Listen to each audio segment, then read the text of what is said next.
So, ayun mga mare ko. Bagong update lang to ha.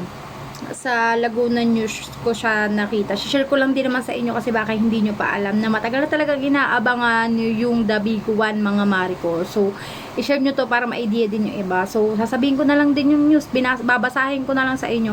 So, ito yung news nila na Laguna Fault posibleng magresulta ng mahigit magnitude 7 na lindol. So, sa 6.7 pa lang kita mo na kung gaano gumalaw o gumuho sa part ng Visayas, kung gaano yung karaming structure ang nasira kasi sobrang lakas yun. Paano pa yung 7 na magnitude 7 na lindol? So, sabi sa isang pahayag ng kamakailan, sinabi ni DOST Secretary Renato Solidum na posibleng libu-libong katao ang masawi sa Metro Manila. Grabe. So, Manila at Calabarzon, kabilang ang Laguna, kung sakaling magkaroon ng lindol, dulot ng paggalaw ng West Valley Fault. Alam niyo, ayan yung diretso na dadaanan niya yan. Kaya sabi ko sa inyo, sinabi ko na yun sa inyo nung nakaraang video ko, yung dadaanan yung Marikina.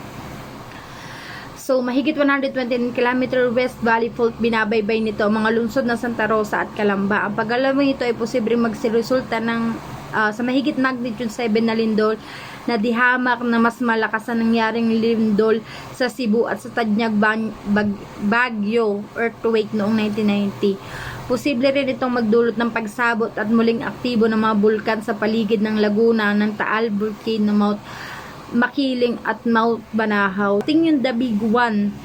Ayan yung pinakatatamaan niya, yung pinakadadaanan talaga ng The Big One.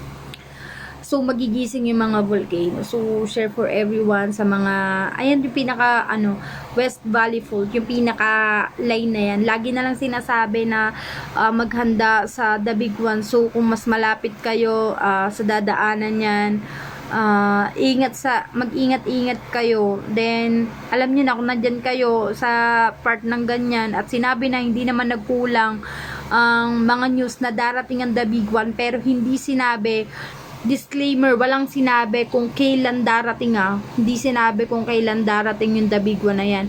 Pero ayan yung pinakatatamaan ng The Big One kapag dumating yung araw na yun, kasi mangyayari talaga siya. So, i-share nyo to para updated din ng lahat sa kung ano man pwedeng mangyari pag dumating ang The Big One.